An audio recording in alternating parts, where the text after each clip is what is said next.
लाडवा में संत महापुरुष विचार सम्मान एवं प्रसार योजना के तहत कार्यक्रम सीएम सैनी ने की शिरकत। कश्यप राजपूत धर्मशालाओं के विस्तार के 21 लाख रुपए देने का किया ऐलान। हरियाणा में 5 नए राज्य सूचना आयुक्त नियुक्त। मुख्य सचिव कार्यालय ने जारी किया आदेश। मुख्यमंत्री नायब सिंह सैनी और पूर्व सीएम भूपेंद्र सिंह हुड्डा की कमेटी ने दिया अंतिम रूप। थाने से नगर परिषद की हाउस बैठक में हुआ हंगामा। विधायक और पार्षद प्रतिनिधि के बीच चले लात घूसे। कांग्रेस विधायक अशोक अरोड़ा ने प्रतिनिधि के बैठक का किया था विरोध। और एक बार फिर कोरोना ने लिया यू टर्न। गुरुग्राम और फरीदाबाद से दो मामले आए सामने। स्वास्थ्य विभाग ने अस्पतालों में आइसोलेशन वार्ड के साथ सभी तैयारियां की पूरी।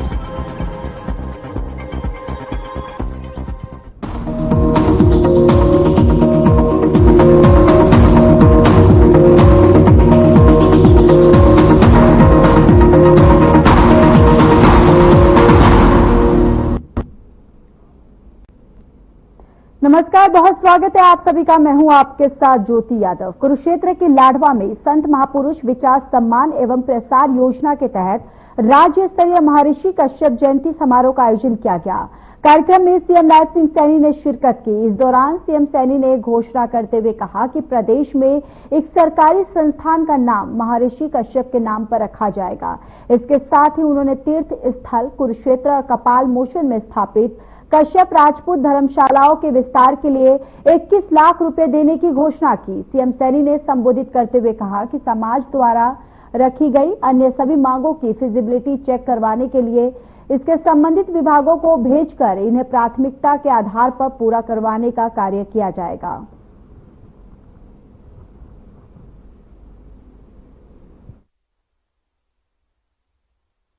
मुझे ये भी खुशी है कि जब मैं आज यहाँ महर्षि कश्यप जयंती के अवसर के ऊपर आया हूँ, मैं हम संतों और महापुरुषों के द्वारा दिखाए गए रास्ते पर चलते हुए सबके कल्याण व उत्थान के लिए हमारी सरकार समर्पित है।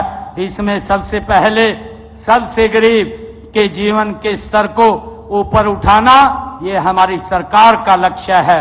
आज जब हम महर्षि कश्यप जी की जयंती ये भव्य स्तर के ऊपर मना रहे हैं तो केवल ये स्मरण या पूजा का दिन ही नहीं है, यह संकल्प लेने का दिन भी है।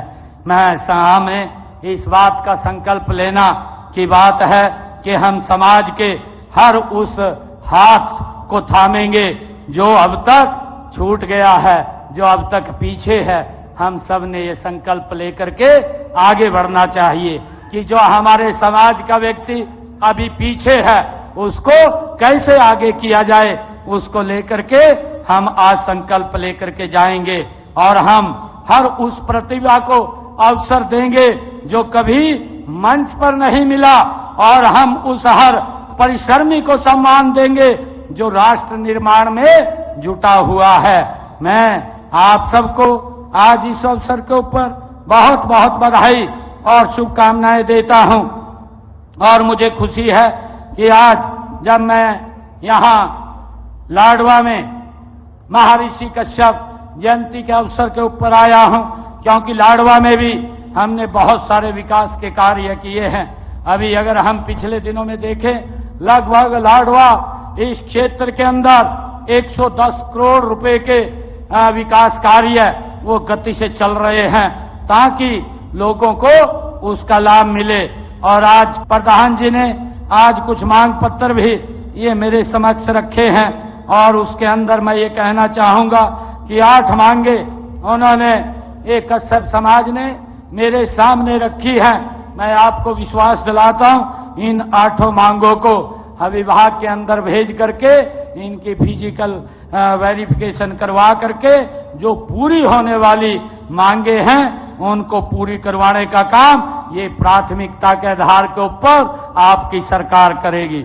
मुझे खुशी है कि राम कुमार कश्यप जी अभी बोल रहे थे कि हमारे जो तीर्थ स्थल हैं कुरुक्षेत्र और जहां पर कश्यप राजपूत धर्मशाला वह तीर्थ स्थल गोपाल मोचन जहां कश्यप राजपूत धर्मशाला के विस्तार है तो मैं दोनों जो हमारी धर्मशालाएं हैं, इनके लिए 21 लाख रुपए देने की घोषणा करता हूं।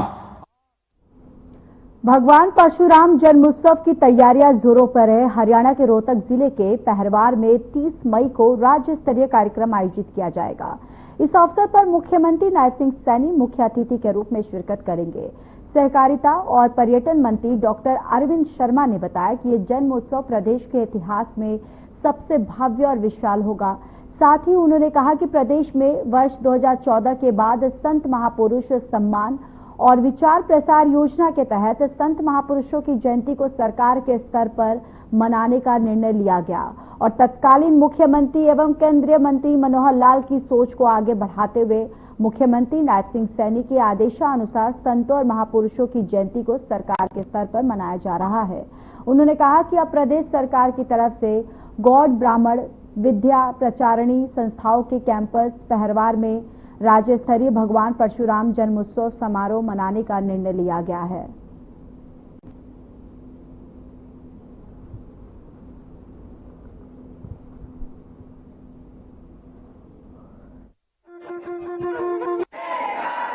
सभी महापुरुषों की जयंतियां जैसे डॉक्टर भीमराव अंबेडकर जी, गुरु रविदास जी, अपने संत कबीर साहब जी, अलग अलग जयंतियां हरियाणा सरकार स्टेट लेवल पर मनाती है। इसी तरह से भगवान परशुराम जी की जयंती भी स्टेट लेवल पर राज्य स्तरीय प्रोग्राम रोहतक के पहरावर में रखा है। माननीय मुख्यमंत्री जी उसमें मुख्य अतिथि के रूप में शामिल होंगे। सभी विधायक मंत्री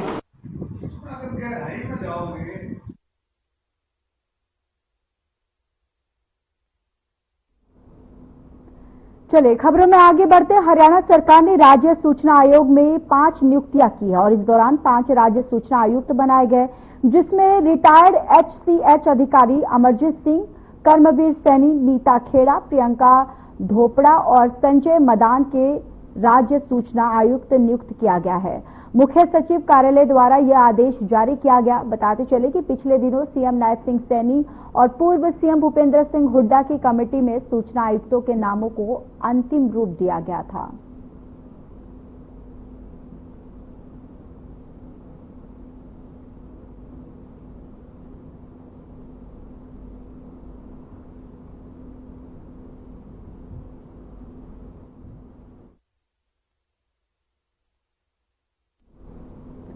सरकार ने कर्मचारियों के लिए मॉडल ट्रांसफर पॉलिसी को अधिसूचित किया है। बताते चले कि ट्रांसफर नीति 50 या उससे ज्यादा वाले सेक्शन पोस्ट विभागों पर लागू होगी, लेकिन सरकार चाहे तो 50 से कम कर्मचारी वाले काडर को भी शामिल कर सकती है।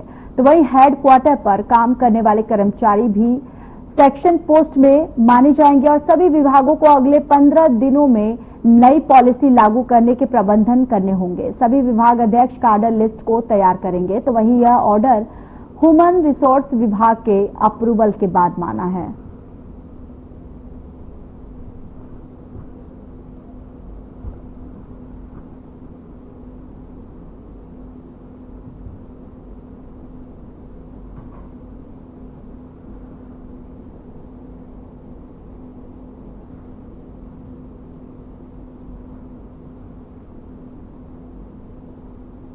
कुरुक्षेत्र के थानेसर नगर परिषद की बैठक में जमकर हंगामा हुआ, जिसमें कांग्रेस विधायक अशोक अरोड़ा बीजेपी समर्थित पार्षदों में हाथापाई हो गई और इस हाथापाई को मीटिंग में आए अन्य पार्षदों ने बीच बचाव किया। बताया जा रहा है कि विधायक अशोक अरोड़ा पार्षद प्रतिनिधि के बीच बैठने को लेकर कहासुनी हुई थी, जो बाद में हाथापाई में बदल गई।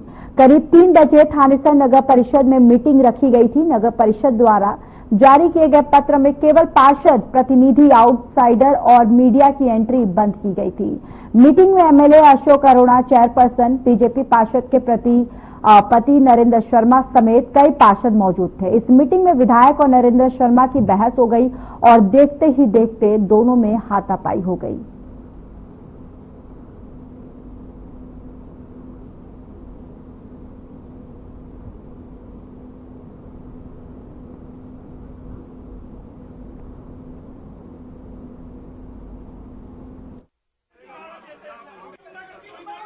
देखिए आज हाउस की मीटिंग थी तो मैं 10 मिनट वैसे भी लेट आई, तो मैं आके चेयर पे बैठी, मैंने बोला मीटिंग स्टार्ट करो, लेकिन इन दोनों विधायक जी और एमसी जी के बीच पहले ही झगड़ा हुआ था। तो हमने बोला शांति करो, लेकिन कोई भी मानने को तैयार नहीं था। उन दोनों के बीच बिल्कुल हाथापाई होगी, वो अपनी चेयर से उठ गए, वो अपनी चेयर से उठ गए, बिल्कुल हल्ला मचा दिया।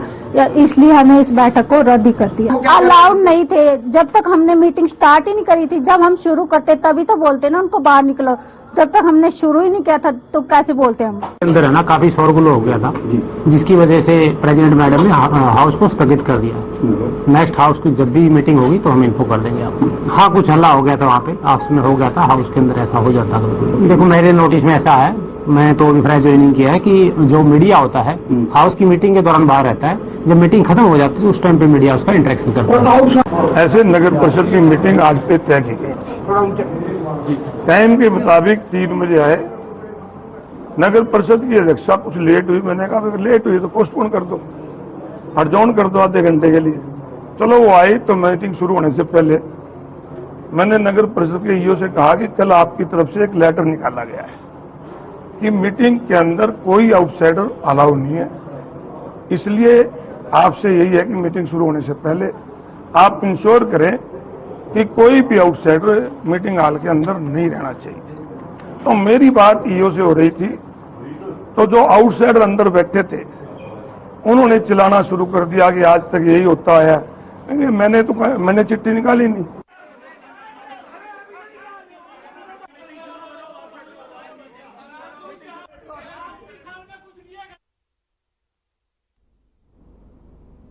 निर्माणाधीन विश्व स्तरीय ओल्ड रेलवे स्टेशन पर काम करते समय मिट्टी धंसने की वजह से 2 महिला मजदूरों की दर्दनाक मौत हो गई, जबकि 3 लोग गंभीर रूप से घायल हो गए।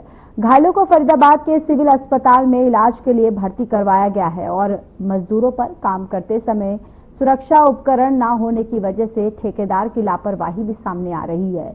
ये सभी मजदूर वेस्ट बंगाल और बिहार के रहने वाले हैं। घायलों के अनुसार वे लोग वहां पर काम कर रहे थे और धूप से बचने के लिए साइड में आराम करने के लिए बैठ गए थे। अचानक मिट्टी भरभराकर उनके ऊपर गिर गई।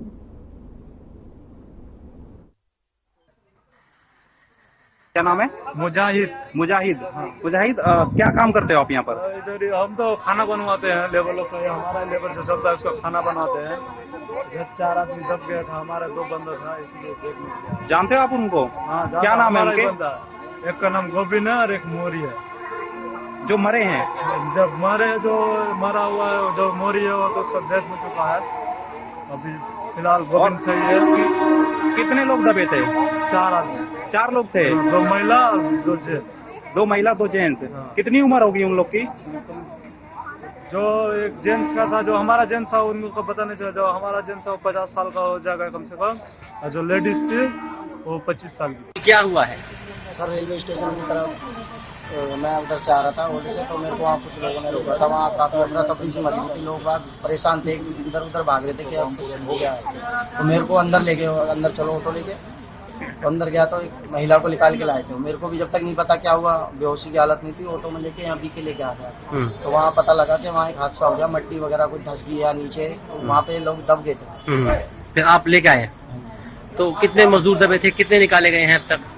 4 निकाले गए हैं, लेकिन बता रहे थे 12-13 काम कर रहे थे, 4 दबे थे। यहाँ पर जो मरीज को लाए हैं, चलते रोड पे रोका था, मरीज 3-4 दबे पड़े हैं उसमें, तो मट्टी स्टेशन के पास काम चल रहा है। हाँ, काम चल रहा है, लेबरों का, और लेबर दबे पड़ी है 5-6। हाँ। 2-3 आ चुके, 2-3 अभी निकाल रहे हैं वहाँ पर, दबे पड़े अंदर ही। 2-3 उनका पता ही नहीं है उसमें कहाँ दबे कहाँ नहीं।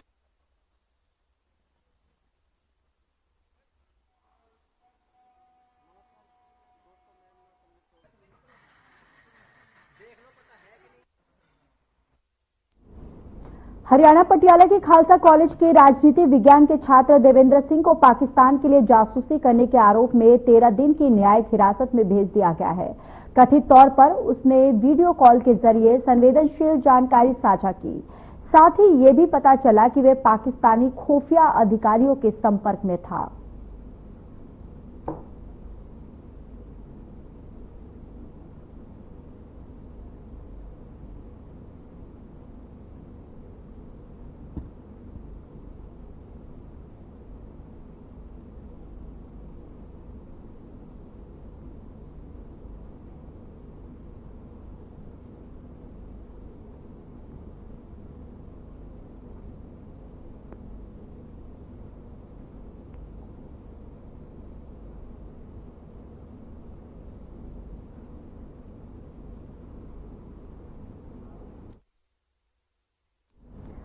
खबर कुरुक्षेत्र से है, जहां जगदीश सिंह झिंडा को बिना वोटिंग के सर्वसम्मति से हरियाणा गुरुद्वारा प्रबंधन कमेटी का अध्यक्ष चुना गया है, जिसके बाद विपक्ष के 20 सदस्यों ने विरोध प्रदर्शन कर वोटिंग की मांग की।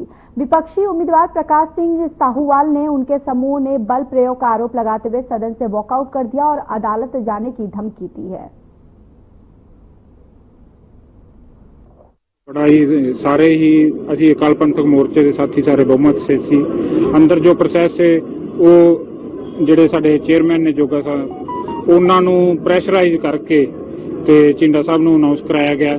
ਸਾਡੀ ਮੰਗ ਸੀ ਦੋ ਕੈਂਡੀਡੇਟ ਸੀ, ਇੱਕ ਤਰਫ ਜਗਦੀਸ਼ ਸਿੰਘ ਝਿੰਡਾ ਤੇ ਦੂਸਰੀ ਤਰਫ ਸਾਡੇ ਪ੍ਰਕਾਸ਼ ਸਿੰਘ ਸਾਹੂਵਾਲ ਤੇ ਸਾਡਾ ਰਾਈਟ ਬਣਦਾ ਸੀ ਕਿ VOTING ਕਰਾਈ ਜਾਏ, ਪਰ ਉਹਨਾਂ VOTING ਨਾ ਕਰਾ ਕੇ ਜੋਗਾ ਸਿੰਘ ਜਿਹੜੇ ਚੇਅਰਮੈਨ ਨੇ ਉਹ ਵੀ ਸਹਿਮਤ ਸਨ ਕਿ VOTING ਕਰਾਈ ਜਾਵੇ, ਪਰ ਉਹਨਾਂ ਦੇ ਪ੍ਰੈਸ਼ਰਾਈਜ਼ ਉਹਨਾਂ ਨੂੰ ਕਰਕੇ ਤੇ ਉਹਨਾਂ ਨੂੰ ਝਿੰਡਾ ਸਾਹਿਬ ਨੂੰ ਡਿਕਲੇਅਰ ਕਰਤਾ। ਇਹ ਸਰਕਾਰ ਦਾ ਵੀ ਉਹਨਾਂ ਤੇ ਪ੍ਰੈਸ਼ਰ ਹੈ ਕਿ ਝਿੰਡਾ ਸਾਹਿਬ ਨੂੰ ਡਿਕਲੇਅਰ ਕਰਨਾ ਸੀ, ਇਸ ਵਜ੍ਹਾ ਕਰਕੇ ਸਾਡਾ ਅਸੀਂ ਵਾਕਆਊਟ ਕਰਕੇ ਦੁਬਾਰਾ।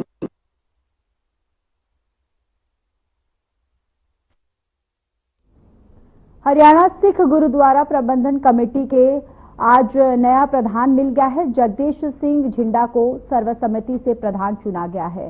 विपक्ष के 20 मेंबर्स ने विरोध किया और वोटिंग की मांग की है। मेंबर दीदार सिंह नलवी ने विरोध किया है और इसको लेकर कुरुक्षेत्र में HSGMC के मुख्य कार्यालय गुरुद्वारा छठी पातशाही में बैठक हुई। HSGMC के प्रधान पद पर झिंडा ने पहले ही दावा ठोक दिया था। उन्होंने कहा था कि हमारे पास 32 मेंबर है। झिंडा ने कहा था कि प्रधान बने तो गुरुद्वारा की गाड़ी, ड्राइवर और डीजल पेट्रोल इस्तेमाल नहीं करेंगे।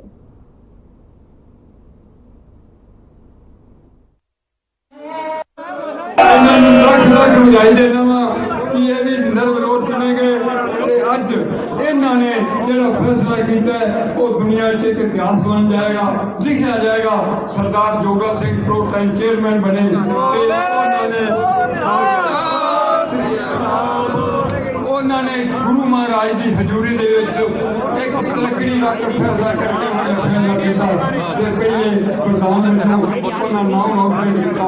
ਇਹ ਇਤਿਹਾਸ ਲਿਖਿਆ ਜਾਏਗਾ, ਇਤਿਹਾਸ ਬਣੇਗਾ।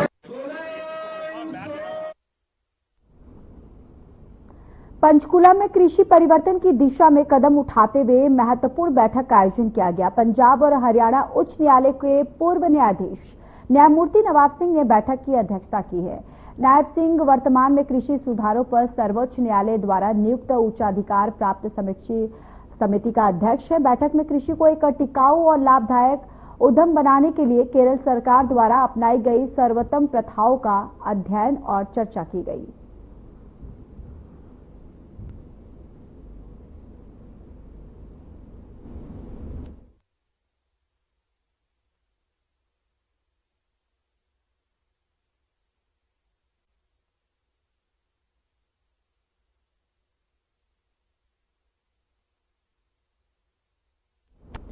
फरीदाबाद जिले के मछगर गांव के मेजर सत्येंद्र धनखड़ को उनकी बहादुरी के लिए भारत की राष्ट्रपति द्रौपदी मुर्मू द्वारा शौर्य चक्र से सम्मानित किया गया। मेजर सत्येंद्र सिंह धनखड़ जून 2024 में जम्मू कश्मीर के डोडा में कंपनी कमांडर के तौर पर एक आतंकवाद विरोधी अभियान का नेतृत्व कर रहे थे।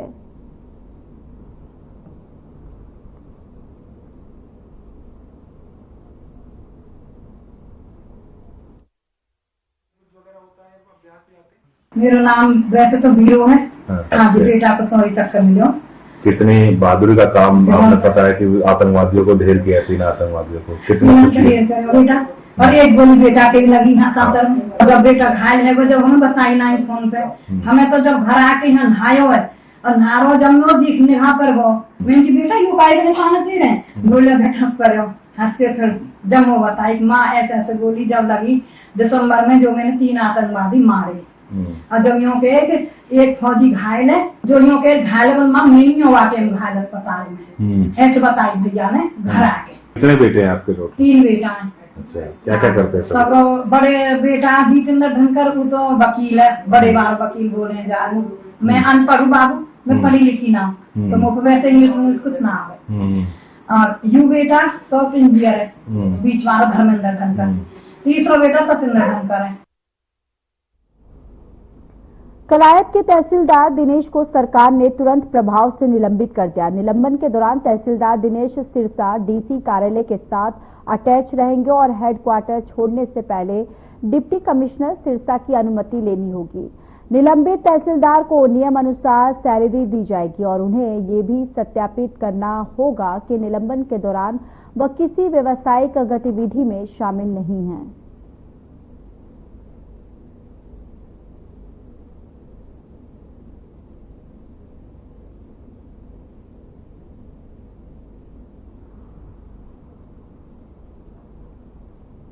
जुलाना क्षेत्र में पुलिस द्वारा हर चौक चौराहों पर वाहनों की चेकिंग की जा रही है। पुलिस द्वारा ध्वनि प्रदूषण पर सख्त कार्रवाई अमल में लाई जा रही है।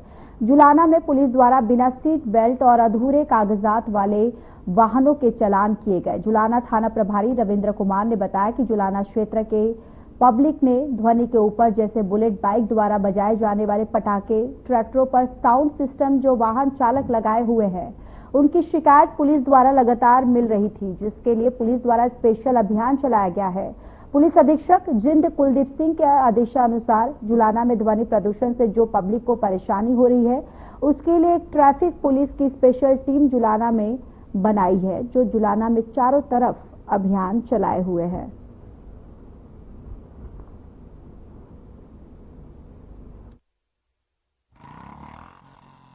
क्षेत्र जुलाना की पब्लिक ने ध्वनि के ऊपर जैसे बोल्ट मोटरसाइकिल और पटाखे, ट्रैक्टरों पर ये जो स्पीकर लगाए हुए हैं, उनके बारे में आवेदन किया था माननीय पुलिस तहसील के सामने भी मेरे समूह की। उस अभियान चलाने के लिए मैंने माननीय पुलिस तहसील से अर्ज किया है कि जुलाना की पब्लिक में परेशानी हो रही है। माननीय पुलिस तहसील ने एक स्पेशल टीम ट्रैफिक की तैयार की है, जो चारों तरफ मेन गलियों में या जैसे फाटक वगैरह है उनके ऊपर अभियान चल गया है। उसी दौरान आज भी एक मोटरसाइकिल जो ये खड़ी हुई है, इसके ऊपर पूरे पटाखे बज रहे हैं, इसका भी चालान किया जा रहा है। और मैं पब्लिक से भी ये अर्ज करता हूँ कि इसमें जुलाना क्षेत्र की पब्लिक पूरा सहयोग करे, ताकि जुलाना को ध्वनि मुक्त किया जा सके।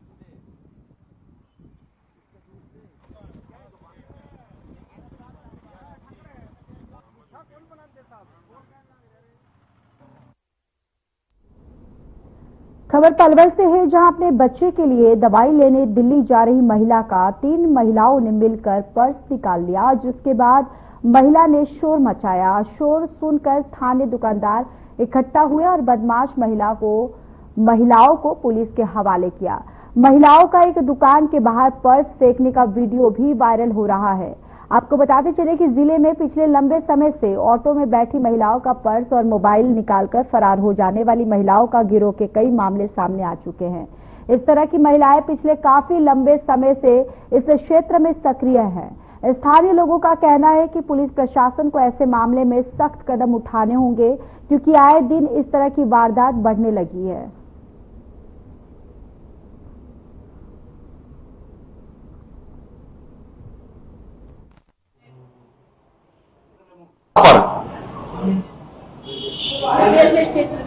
रेलवे स्टेशन के पास कहाँ जा रहे थे आप? मैं जोगाबाई जा रही हूँ। तो कौन लोग थे जिन्हें पर्स चुराया? बावन्नी। कितनी है? 3 जने। तीनों से? मौके पे पकड़ लिया था उनको? कैसे मौके पे पकड़ा था? हाँ, मौके पे ही पकड़ा, मतलब मौके पे नहीं पकड़ा था, मुझे किसी और ने बताया था। टेम्पू वाला मेरे पीछे चल रहे थे, उस भैया ने देखा था। जब वो भैया आगे गए, जब उनने टेम्पू रोका मेरा, और जब उसने बताया कि अपना पर्स देखो, मैं क्यों देखूं, मैं तुम क्यों बोल रहे? जब मैंने फिर बैग चेक करा तो मेरा आगे का चेक खुला पड़ा, पर्स। तो पर्स में क्या क्या सामान था आपका? पर्स में मेरी लाली की 3 रिपोर्ट है, मेरा आधार कार्ड है और लाली के हैं, और 2000 रुपये। कहाँ के रहने वाले हैं आप? तो लिखी जा रहे थे ना? अब तो मैं वहाँ जा रही हूँ, दिल्ली जा रहे हैं। तो अब आपने शिकायत दर्ज करा दी इसकी? क्यों? ये पीछे से आई तो 3 लेडीज थी, इनका पर्स निकाल करके वो गाड़ी हमारी दुकान के सामने है। दूसरी जो दुकान है वहाँ पे आकर के उन्होंने पर्स को फेंका। फेंकने के बाद में दुकान घुसी। जब इन्होंने उनको बोला कि हमारा पर्स दे दे, उसमें डॉक्यूमेंट वगैरह है, 2000 रुपये उसको ले ले, पर पैसे वो कागज दे दे, मेरी बच्ची के डॉक्यूमेंट है जरूरी। तो उसमें लेडीज ने नहीं माना और उल्टा उनको मारपीट की। जब वहाँ से उसने 112 पर फोन किया, पुलिस उनको वहाँ ले आई है थाने में। उसके बाद में धमकी ये दी तो उन्होंने फोन मिला के मेरे को दिया। और हम जैसे उनको कह रहे थे कि तुमने चोरी करी इस लेडीज की दवाई पर्चियां दे दो, पैसे भी सक्से रख दो। हमने ये कहा कि पैसे हम दे देंगे इकट्ठा करके। 3 लेडीज है जो ये लेडीज अपने बच्चे का ट्रीटमेंट कराने के लिए और दिल्ली जा रही थी। उसमें इसके जो डॉक्यूमेंट्स भी थे बच्चे के ट्रीटमेंट कराने वाले, तो उन्होंने उनका पर्स निकाला है और तीनों लेडीज इसका उनकी मारने में सही जो भी पर्स उन्होंने निकाला था। तो वहां पर दुकान। चलिए, इस बुलेटिन में मेरे साथ फिलहाल के लिए बस इतना ही, लेकिन अब वक्त हो चला है हमारे खास कार्यक्रम डॉक्टर राकेश गुप्ता के साथ प्लस माइनस का।